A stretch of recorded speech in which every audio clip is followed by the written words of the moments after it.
This show is very near and dear to my heart for a lot of reasons, but particularly because a lot of the details came from my experiences with a close mentor and educator in school.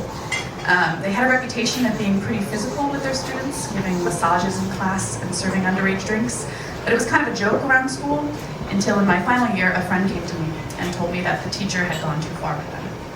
I was suddenly faced with a decision about whether or not to help them file a Title IX suit against this teacher, who I was very close with, and I was confronted with my own complicity, realizing that I watched this teacher's behavior for years and never said anything because everyone knew and seemed fine with it. It made me realize that choosing to do nothing is still a choice. I eventually did agree to join this friend's Title IX suit, despite fearing this teacher's reputation for retribution against students who spoke out against them, and despite my fear over losing my positions in student organizations, which I did. When we finally did file the Title IX suit, the teacher was found guilty of sexual harassment, but the school decided not to do anything. They are still teaching at the school today.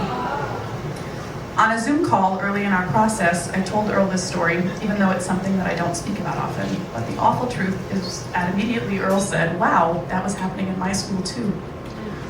It was only through writing this show that it started to dawn on us how pervasive and systemic this issue is. The truly awful thing is that the more people we tell about this show, the more people share their own parallel stories.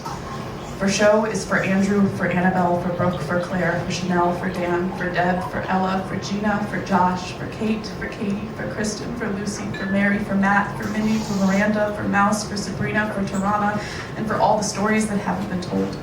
These stories are what give us the drive to keep writing the show in the hopes that it can start an important dialogue on the issue that is rampant but often overlooked. What you're about to hear is the very first song Earl and I wrote for this musical, and what ended up being our title song.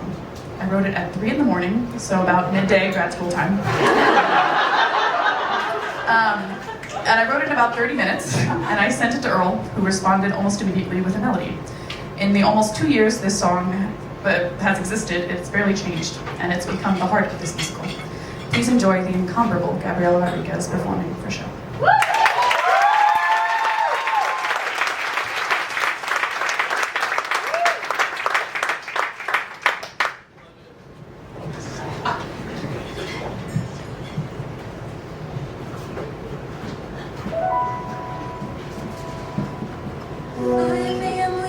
Can suck, but you get up and go for show.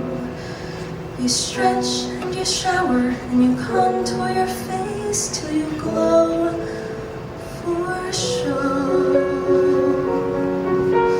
Your mom and dad fight, so you stick in your beats and see how many times you can take the repeats of Mr. C drilling and drilling the new combo choreo.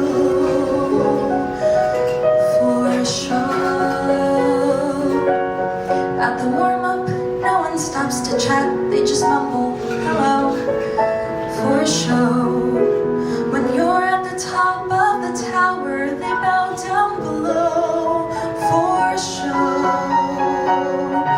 So you wave to the teacher, cause he looks upset, but you share a language the world wouldn't get, and he likes when you laugh, so you giggle and let your hair flow.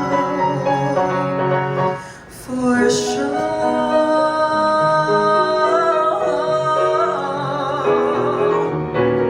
There's a method in madness, and flirting was never a sin. You don't fear a fall when the tightrope has always been thin. So what if he's handsy? It doesn't get under your skin.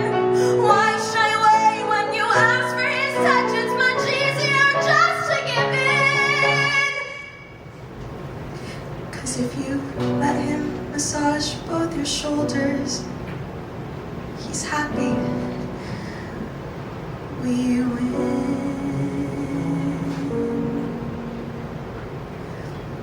As their leader, I see it like paying a debt that we owe.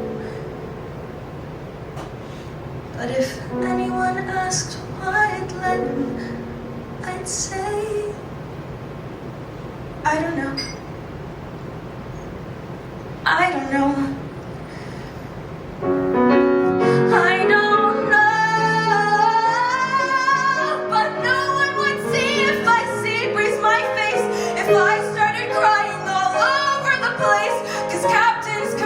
for the team. No one cares about your self-esteem, so just smile and swallow your scream.